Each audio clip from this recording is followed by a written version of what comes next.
Hello, it's Herman Post, President at iBarn Incorporated. We're located in Canada and we distribute barn products around the world. Today I would like to speak to you about Greyflex, a dairy freestall.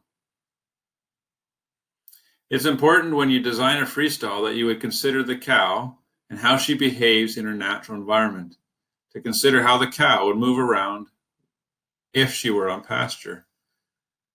So it's important that we look at how a cow would lie down, how she would get up, how she would move around, and how she would return back to her lying position. We know that comfortable cows are productive, and therefore productive cows are profitable, and that's a very critical element to all dairy barn designs and operation designs for the dairy producer. Yet in all that, we should never forget about the end consumer. There is considerable renewed awareness to the welfare of the cow, and so the freestall design is critical also to the messaging to the end consumer and to the marketplace in general. Those are all elements taken into consideration in designing the Greyflex freestall. From the moment a cow takes her first step up onto the stall bed till the time that she's settled into her stall should be no more than 5 minutes. The cow should not fear her stall. She shouldn't fear the positioning of her dividers or her neck rail or the material used, because it's potentially going to cause her injury. We know that in most freestall dairy barns, the typical lying down time of a cow in the barn each day is somewhere between 10 to 12 hours. This lying down time, or this rest, is important. It allows the cows to ruminate more intensively, increases her saliva production, and therefore ultimately creates better rumination. When the cow gets off her feet, it relieves stress to her body and her hooves. It allows the hooves to dry up, but it also ensures that more blood passes through the udder.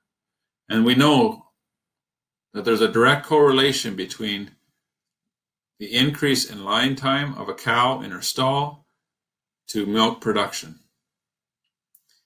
Optimally, cows will lie down in comfortable stalls upwards of 14 hours each day. And when a cow is lying down, there's about a 30% increase of blood circulation to her udder, which is critical for milk production. That additional 2 hours of lying time, because the cow stalls are comfortable, results in about a 2-liter increase in milk production, or about 5 pounds of milk. Consider these 4 points, representing her nose, her knees, her shoulder, and her hip bones. Here she is in her natural environment, on pasture.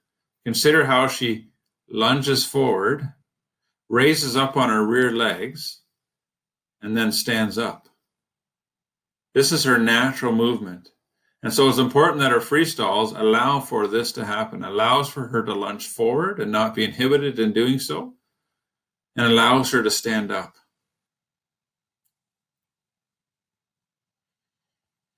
Also, when we consider how they lie down on pasture, ensures that we make our stalls to accommodate the size of our cows, to accommodate the space that she requires, that the stalls have not become too close together, that allows her to lie down properly in the proper position.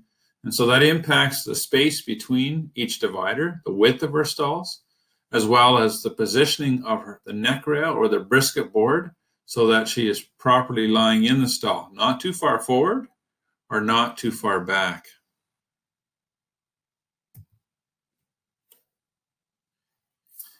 When we look at our dairy barns and we look at the herds in our dairy barns, they can tell us how our cows are behaving. They can tell us how comfortable our barn is or how comfortable our stalls are. We should not see multiple cows standing in their stalls or multiple cows perched up on their stalls. Even in very clean and well-managed and well-designed and new barns with pedigree cattle, we should not see cows perched in their stalls. And we need to ask, why are these cows being perched? Why are they standing but not lying down? We need to optimize the lying time. Consider these cows. Why are they not lying down? We think it might have a strong correlation for her not being able to lunge with this metal bar right in the location of her ideal lunge space. Or this cow, probably in an older barn, up against a wall, no opportunity to lunge. She is certainly not in her natural behavior, in her natural position in this barn. And we don't want this. This can happen in metal stalls, and it can happen in flexible stalls. But when the cows have too much freedom to move around and our stall positioning and our stall dimensions are not correct, she will lie backwards in the stall. And cows lying backwards in their stall create a mess. It makes the stalls messy, it makes the cows messy, and it causes for issues with dirty udders and essentially, in the end, a higher somatic cell count. Cows also can get caught up in metal stalls. Here we have a young heifer stuck between the two neck rails on a double stall. But that can also happen with a large cow. Sometimes that means that we ruin stalls to rescue them. And sometimes it means that our cows need to be culled because they take on too much injury. And so what we've seen over the years is this introduction to flexible stalls. This began roughly in 2007, it appears. And over the years, this has led to more and more flexible products in the marketplace. And studies have researched the impact of flexible stalls on cows. And this one study here that we're referencing concluded that flexible dividers were more preferred by cows than fixed ones with respect to cow behavior. When given the choice, cows chose flexible stalls. And so over the years, we've seen this introduction of more flexibility or more flexible components into our free stall design. This here stall features metal with a flexible bottom divider from Ireland. We've seen metal dividers incorporate a flexible poly rail in a floating neck rail bracket. We've seen the floating neck rail featured on many flexible stalls. And we've seen that in variations. We've seen flexible stalls come out of the Netherlands. Different color, but in this case, the neck rail is not adjustable in height. The upper divider is not adjustable. And so we think there are some limitations to this design. We've seen them without neck rails, where cows in this positioning are laying too far forward, that their stalls become dirty, and it can affect, ultimately, udder health. We've seen fiberglass stall dividers with metal loop ends. We've seen the adjusted neck rail, that neck rail placed on top of this fiberglass divider. And you can change the color of your stalls from blue to yellow.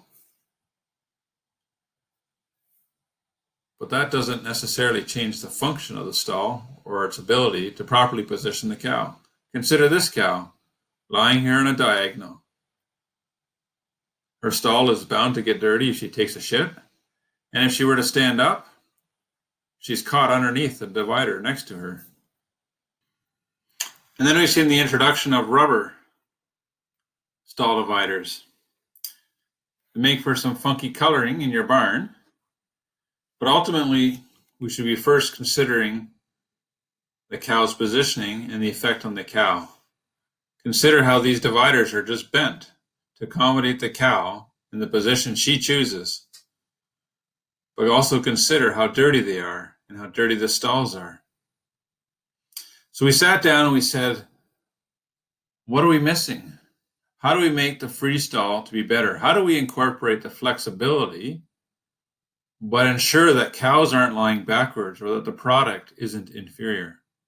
And so we designed what we really strove after, which was the stiffest flexible stall.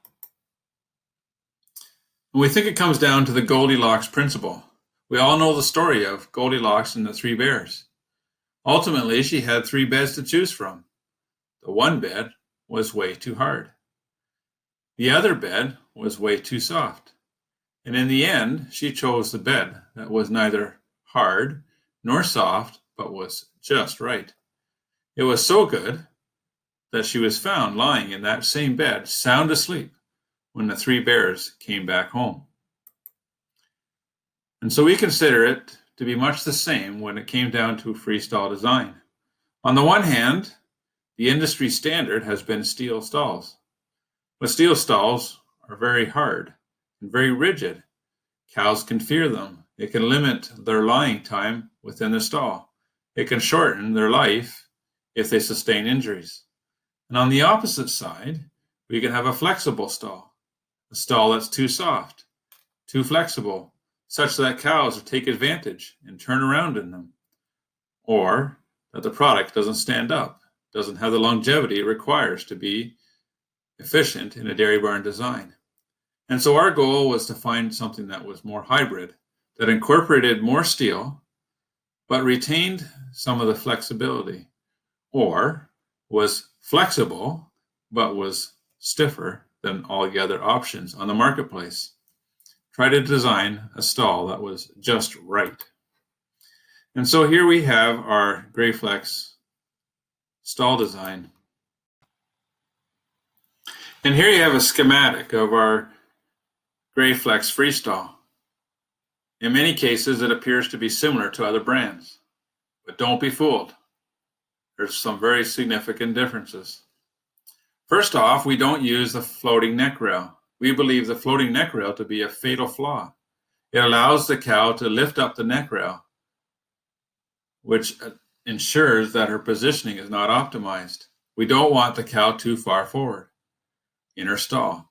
Additionally, we don't want those upper two dividers to be pushed outward such that she can widen out her stall and turn around and lie down backwards in her stall.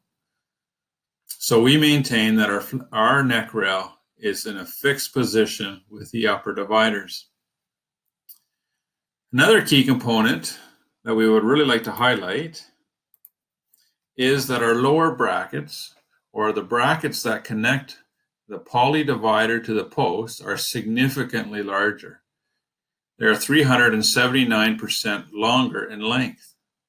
This ensures that the metal extends up into the poly pipe much further, taking out a lot of flexibility, making the stall stronger, making it stiffer.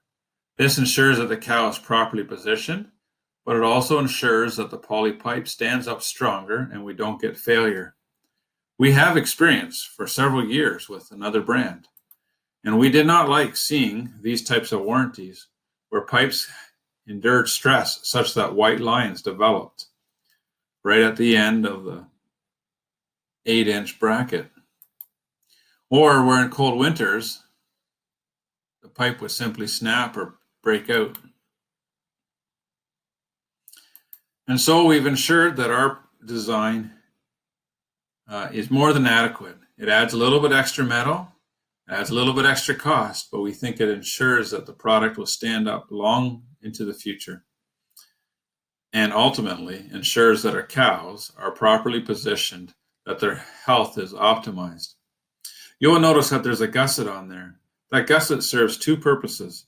The first is that it strengthens the connection so that as this bracket takes stress, as the cow uses the flex for her comfort, as it takes the stress, it stands up to the stress and the pressure against it.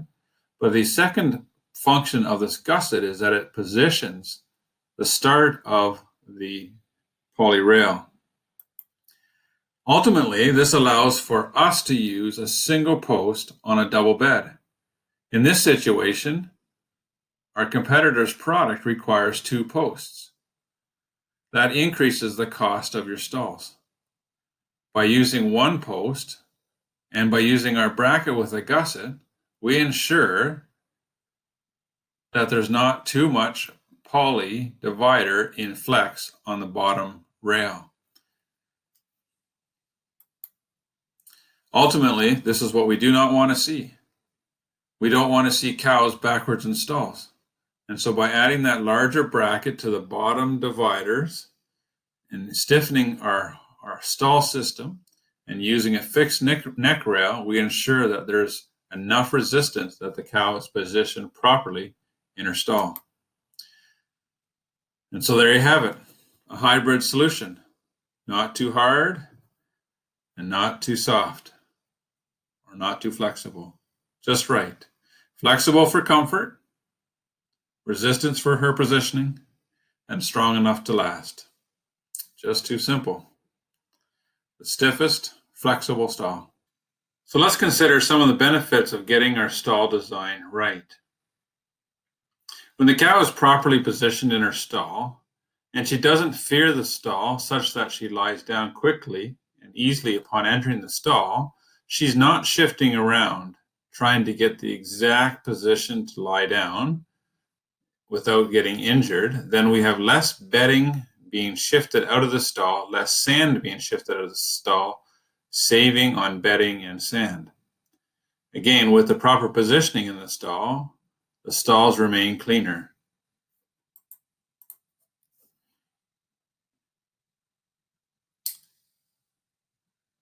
In the end, you will see improved rest. With less hesitation to lie down, cows will enter the stalls and spend more time lying down in the stall. Of course, with improved positioning, you'll also see that the cow will be more comfortable and she won't be up against dividers.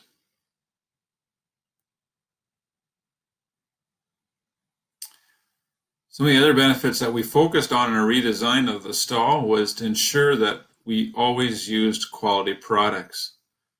Not only is our stall adjustable in that it can be sized for whatever animal sizing, whether it's Jerseys or Holsteins, or the age group of the cows, whether that might be heifers or Springer cows or close-ups. We can adjust the stalls, the widths, the heights of the neck rail to suit. We've ensured that all the products are durable, quality-made products. The fasteners are increased in size and are properly dimensions for your marketplace. And it also has a coating, which is very easy to work with, much easier than hot dip galvanizing, and yet 5 times more resistant than hot dip galvanizing.